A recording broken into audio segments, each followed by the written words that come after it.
Chapter 16. I hate being a Time Lord. Mr. Blue waded through the scrap in the darkness back to the entry wall. He tried to force his hand through the chameleon door, but it had solidified completely. "We're stuck here," he announced. "Purge sealed herself for default protective mode. The seat sucked all the power out." Saber was typing on her vortex manipulator. "I thought any TARDIS could draw power from the ambient universe. All you have to do..." The Time Lord held up a finger. "We're on a planet that's been designated as a still point in time. There's not much in way of light, heat, gravity. What's the other one? The important one. Oh, yes. Time. Not much time for a stranded Io TARDIS to refuel with." "Nothing to draw on." "Nope. Nothing, really, unless we want to wait for a few centuries while the tiny trickle of power we get from here is enough to maybe turn Purge's engines." The beautiful time agent shook her head. "I have an idea. Let me get in touch with..." Mr. Blue kept talking, as was his prerogative. "Turn over a single time, mind you. One of his spokes down in the main engine room is the size of a millennium wheel." "I don't know what that is." "The giant Ferris wheel in London. Also called the London Eye." "Yeah, Purge is a TARDIS. Purge is really big on the inside."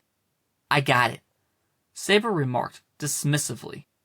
She focused on her vortex manipulator as a blast of white energy lit the room for the tiniest of moments, briefly blinding the stranded travelers. Once subsided, it had deposited a stranger. He was ridiculously handsome, well-groomed, and he stood before them in a long, antique World War II trench coat. When he smiled, it was all teeth and charm. "Saber! Saber! Saber!" He opened his arms. Saber smiled, head tilted. "Captain Jack, thank God." She had her hands on her hips and blushed despite herself when he hugged her. Well, he was Captain Jack after all. He affected everyone, even a centuries-old, battle-hardened time warrior like Saber. "Doctor!" He ran to Mr. Blue, throwing his arms around the wrong Time Lord. "My God, it's been..." Captain Jack pulled away, hands gripping Mr. Blue's elbows, staring at him deeply. "You regenerated!" "Saber, why didn't you tell me the doctor had regenerated again?" The confused stranger in his cobalt suit was clearly uncomfortable, leering at Saber. Captain Jack hugged him closer again, whispering, "You took my advice about the hair, I see. Good job, I tell you. If it looks good on Marilyn. Jack, the TARDIS is stranded. Can you get back to Cardiff and supplement a void warp transport?" Captain Jack nodded slowly. "You want to use our rift to tow the TARDIS back to Cardiff? Sure, we can do that.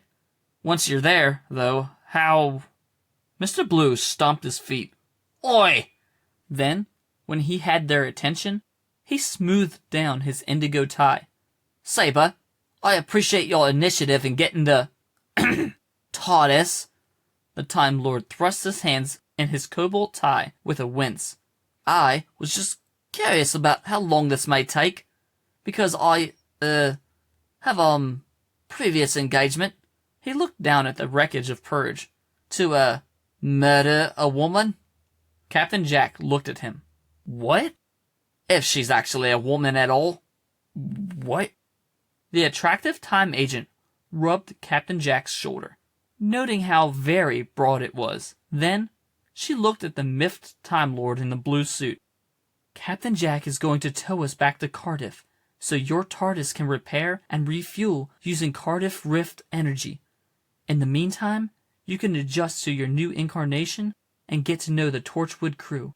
Saber grinned, almost laughing. "Sound like fun, Doctor?"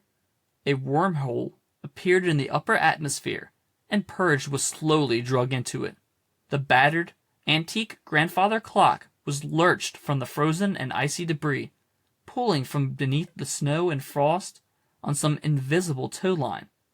As the tired and ancient machine disappeared from that portion of space-time, being dragged to Earth through a portal, outside Purge, anyone could have distinctly heard the battle cry of the stranger in blue.